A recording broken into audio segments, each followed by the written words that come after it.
Ladies and gentlemen, welcome to RuckU News, Will's World. Well, Will has a cold. Well, the season is underway, isn't it? Not many of the England boys are on form. 10 of the Scotland boys didn't bother to turn up training. Welsh, Gatland's arguing with the fourth province over there. I'm not sure many of them over there can spell province, but so apart from that, everything is looking hunky-dory in the Northern Hemisphere. But that doesn't stop the Southern Hemisphere boys keep coming up here, don't they? And there will be more. I see there's ongoing speculation about Tana down at Toulon. I was reading a little bit about his boss, some very rich man who hasn't bought a house, he just stays in suites in all the best hotels in the world, as he did. Drives flash cars and dresses in black. Only black. Why? I mean, I dress in black a lot, but then I've got a weight problem and I don't have a lot of money. But, so Tana, I think he'll stick with him. He's got a thing about black. Tana is one of the great All Blacks, right? So I reckon he's in there. And you wouldn't want to go for Gary Conn, or whatever his name is, bloody Aussie. I reckon that would be my little hunch there. I reckon Tana's safe. So that's him finished. Eddie O'Sullivan has been spotted in Biarritz, allegedly. I reckon he could be spotted. I don't know where he was spotted.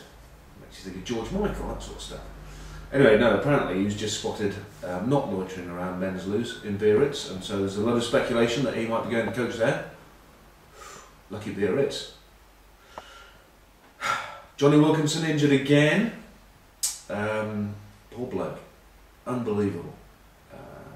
I know there's a lot of speculation on the site about whether he could play 12. He can be playing anywhere at the moment, but my view is he is 10. He's a 10 or nothing. I don't know if he did have, but he certainly hasn't got the pace anymore to play 12. I don't believe, and I don't believe he has the creative flair that we need in order to open up the wide spaces. He needs to pose. We need a 12 that does actually pose some kind of threat. And at the moment, you know, he is not that kind of guy. Whether he, I don't think he's not going to be fit in November. There's big debate now. I see Cipriani has come through his first game, so that's great news for England fans. Kelly Brook, jealousy. Not actually, but good to see he's come through that. I think that, you know, the whole debate for me is you watch someone like Cipriani play. It was a natural attacker. He threatens because he's very unpredictable. Johnny has become fairly predictable in the way he plays. He doesn't pose a threat in terms of he doesn't have that great pace off the mark, and hence, you know, it's a little stilted outside him. But at the moment, sadly, Johnny, he is one of England's greats. He is injured, so Cipriani looks like, bizarrely, he might be the boy come November. Unbelievable how things change around. Looked at the site as well. I was quite shocked, actually. I saw a highlight, a sort of debate, discussion topic, League Gays Like Union. And then I read it again and realised it was League Guys Like Union. So apologies for that, Cloth Cap Man. Of course they're like Union. It's only Cloth Cap Man who pretends he doesn't. He's like one of those guys, I reckon he's a member of that Opus Dei clan. You know, he's got one of those things around his thigh, tightens it. Every time someone says Union, draws out a little bit more blood than his inner thigh, beats himself with a birch. Because deep down, he loves Union, and he knows that League, he's dying, but he can't bring himself. Can't bring himself to think about it. It made me think, talking of gays, I was reminded at the Army Benevolent Fund fundraiser we did, some great stories by Brian Moore about Wade Dooley, who's the only big gay in the village. Those sort of characters aren't around. I remember the gay bit came because when we were touring in '91, we toured in Australia before the World Cup, and we were about to play in Brisbane against Queensland. And Jeff Cook, who was the manager, was trying to make us all slightly more professional, make us think, which was harder with some of the guys than others.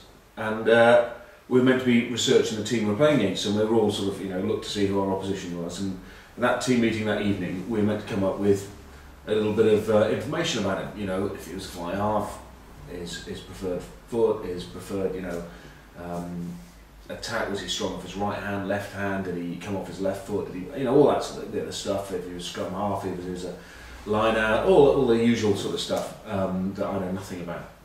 Anyway, so most of us went and did a bit of research. And we got to the team meeting, and Jeff was doing it fairly randomly. Started with someone like Rob Andrew, do-gooder, who had loads of information on Michael Liner. Lots and lots of information on Michael Liner. And it sort of went around about, and he got to Wade only about 5 or 6 into this, and he said, "So Wade, who are you playing against?" He said, "Oh yeah, John Eales." And we had to explain to him that it was actually John Eales. He said, "Called it Eales, Wade." He said, "All right." And we said, so Jeff asked him, he said, "And what do you know about him?" "He's a fucking art student." And that was the extent of Wade's research into John Eales. But he had obviously decided that the way to take out the fucking art student was to hit him. So early on in the game, about 10 minutes into it, Wade shapes up to punch this bloke. Now, he might have been an art student, but he wasn't a fucking stupid one. So as the punch came in, he just dipped his head slightly, and Wade caught him on the top of his head and broke his hand. There was a lot of sympathy for Wade, as you can imagine, as he taken off a broken hand, end of his tour. And I remember one of his fellow policemen, I think it was PC Dean Richards, who sat next to him in the change room afterwards and said, "How's your hand, Wade?" And Wade went, "Fucking sore." And Dean went, "That art student, eh? You're not fucking stupid though, was he?"